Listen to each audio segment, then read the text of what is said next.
What were the military strategies of Byzantine emperors? Have you ever wondered how the Byzantine Empire managed to survive for over 1,000 years?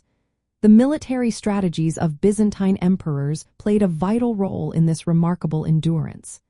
Let's take a closer look at how these strategies evolved and adapted to various challenges. Byzantine military strategies were shaped by the empire's unique geography and the threats it faced. Emperors understood the importance of being flexible and responsive. They focused on building strong defensive infrastructures. Key mountain passes, river crossings, and frontier regions were fortified with small forts and garrisons. This setup disrupted enemy advances and forced attackers into predictable routes, where Byzantine forces could ambush them effectively.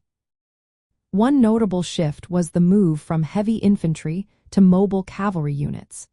The Byzantine army increasingly relied on mounted archers and armored horsemen. This change allowed for quick responses to raids and enabled hit-and-run tactics against larger enemy forces. The ability to move swiftly became a hallmark of Byzantine warfare. When facing invasions, Byzantine generals deployed light cavalry to shadow enemy movements.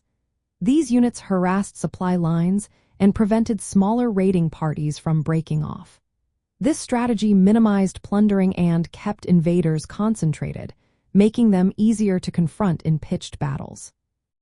Surprise attacks were another key element of Byzantine tactics. Manuals from the time emphasized ambushing enemies at night or in confined terrain. Both infantry and cavalry would attack from multiple directions, often using narrow valleys or mountain passes to their advantage. Retreating forces laden with plunder were particularly targeted to create chaos among enemy ranks. Psychological warfare also played a significant role. Emperors like Nicephorus Roman II promoted strategies such as feigned retreats and misinformation. They formed alliances with rival factions to divide and weaken enemies.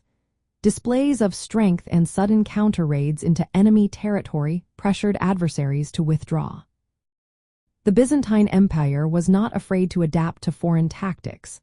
They integrated technologies and methods from rivals, including the composite bow and advanced siege techniques.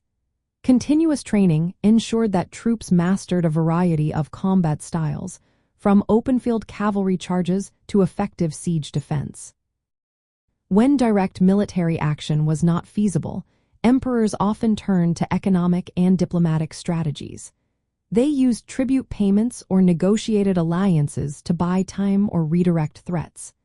This pragmatic approach preserved manpower and resources for more critical conflicts.